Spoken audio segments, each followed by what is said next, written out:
Hey everyone, Obsessive Prepper AZ. It's Christmas Eve 2012 and I'm making these things called peanut butter crunch melts. Everybody's asked me to make them and normally I put them on my Christmas tray, and I had a large demand for some more, so I am making some tonight so I can give them tomorrow morning.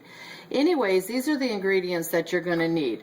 You're going to need Rice Krispies, vanilla, corn syrup, yellow cake mix, marshmallows, butterscotch, chips, and peanuts, and some eggs and butter. Like I said, they call it peanut butter crunch melt. Why that's the name, I have no idea. There's not any peanut butter in it, but there's definitely butter and peanuts. So these things are awesome. So I just decided I'd just make a quick little video because I hadn't put anything up, and I hope you all enjoy. So what you do is you're going to start out with 2/3 cups of butter, and I do a large cookie sheet. You could cut it in half, and I'll post the two different recipes for like a 9 by 13.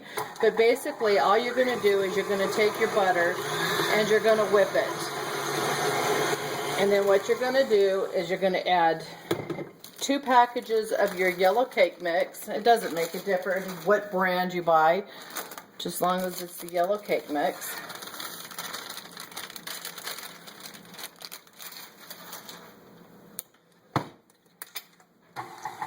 And then all you're going to do is you're going to take it and then you're going to add 2 of your eggs to it.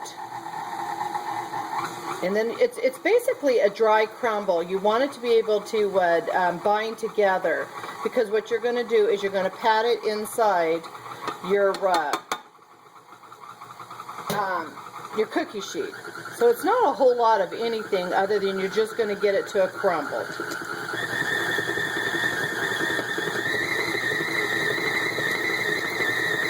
Alright, you can see where it's coming together now.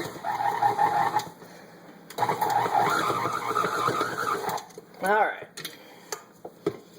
It's very dry, but then like I said, the butter, when it melts, it's awesome. And then what you're going to do is you're going to cook it at 350 for approximately 15-20 minutes. There's not really a time. Everybody's oven's different, so just pay attention to if you want it to be brown on the bottom half of it, you'll notice the top of it being golden brown. And what you're going to do is you're going to add marshmallows after it's cooked. So we're going to go over here to the cookie sheet, and then all you're going to do, break it up in a couple different pieces, and you're just going to pat it into your cookie sheet. There's no major technique to this. So I'm going to finish this. What I'm going to do is I'm going to get it into the oven after I patted it out, and then cook it for the 20 minutes, and then I'll get back with you versus you watching me sitting here pounding this out. So I'll get back. Alrighty, we've got it out of the oven now. It is exactly 20 minutes is how long it's going to take for it to get golden brown. And so basically what you're going to do now is you're going to take 2 bags of marshmallows.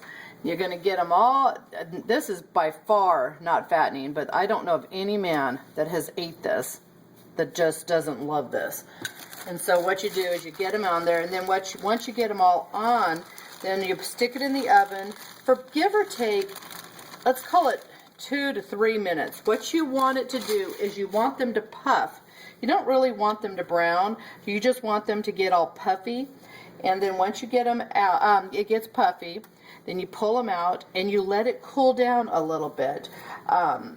What I'm going to do is while I'm cooking my sauce here, it's cold outside, so then what I do is I go sit it on my swing, and by the time my mixture in my saucepan gets done, then this will be all done.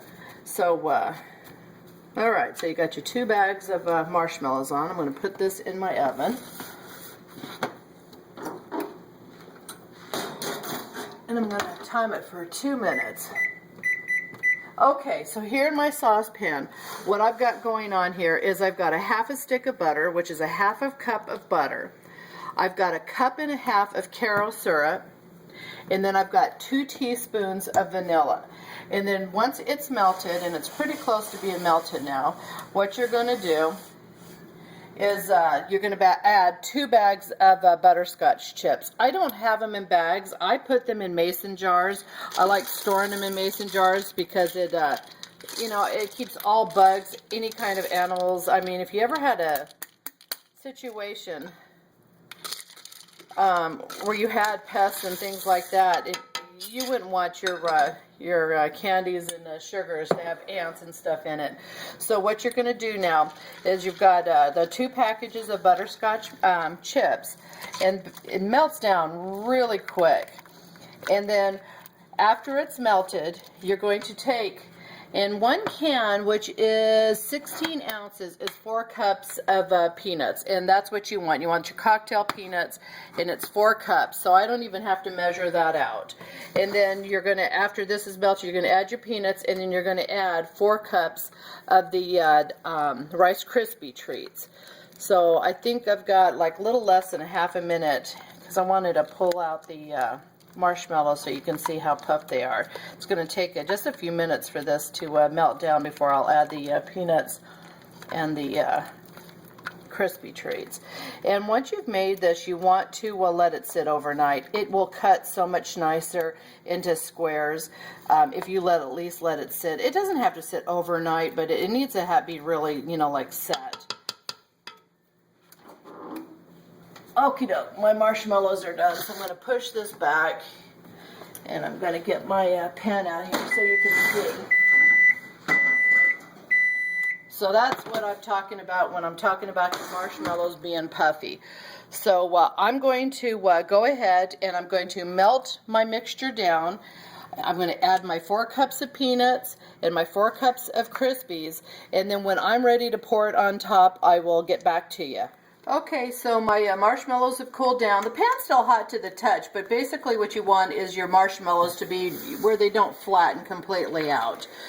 So they need to be cooled down. Now this is my mixture here. You can see that it's really hot. Everything's melted. I've added the nuts. The only thing that I have not added is my Rice Krispies. So this is my 4 cups of Rice Krispies that I'm adding. And you want the mixture to be hot, because when you go to put it on your marshmallows, you want it to be able to smear. I'm getting that snap, crackle, pop going on.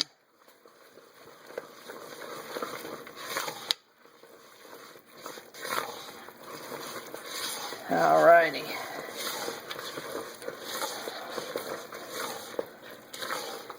Alright, so now that I'm done, okay, I just got some on my finger. Hot. What I'm going to do is I'm going to spoon it now over the top. And like I said, you want to work with it while it's hot, because otherwise it's just going to be impossible to smear around.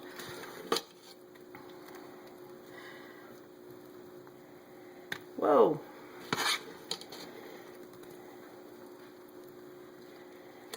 And then once it's on, then I'll get it and I'll move it around a little bit. But I wanted to even disperse it here. I get these big ladles at the Japanese, Chinese markets, and they're really inexpensive. And it's better than any kitchen tool that I've ever had. Alright, so now I've got it on. I can pretty much dump it.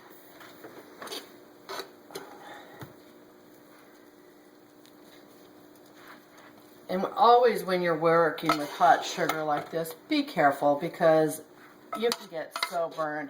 I had done one of my videos where I was doing toffee with my girlfriend a couple years ago, and I was telling a story about how she was pouring it, or I was adding baking soda and stirring it, and she was doing something, I don't remember what. She was whipping it, and basically she literally got that hot candy mixture all over my hand. And there is nothing you're going to do. You can't even run to the sink to get it cooled off. So just be careful. Whoa! Okay. It's blowing up on me.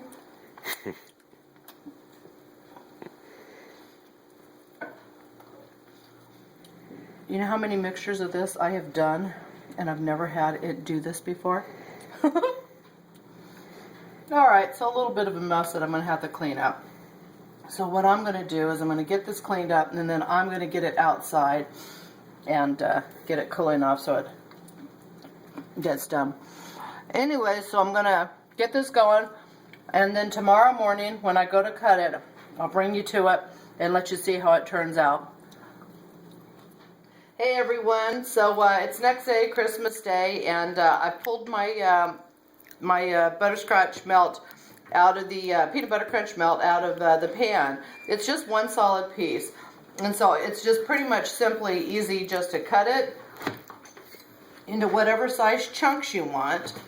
And then what I had learned through this whole event, normally when I cook for myself, I let the marshmallows cool completely. Then last night it was late, I was in a hurry, I was trying to do this video, and I learned a valuable lesson. You do not want to, because what happens, if you can see, when I started pouring it, everything started blending together. It was like a small volcano. You saw it where it was going off the sides of the pans and stuff. So let your marshmallows cool completely. By doing that, you will have a much more puffier texture to it, where mine blended completely. Still tastes wonderful. My son's here. He's most guys, I tell you, they love this stuff, and it lasts for about a week in bags, like Ziplocs, things like that. So just wanted to do a little quick video. I hope you all have a Merry Christmas, and I'll make another video as soon as the year's over. Have a blessed holiday.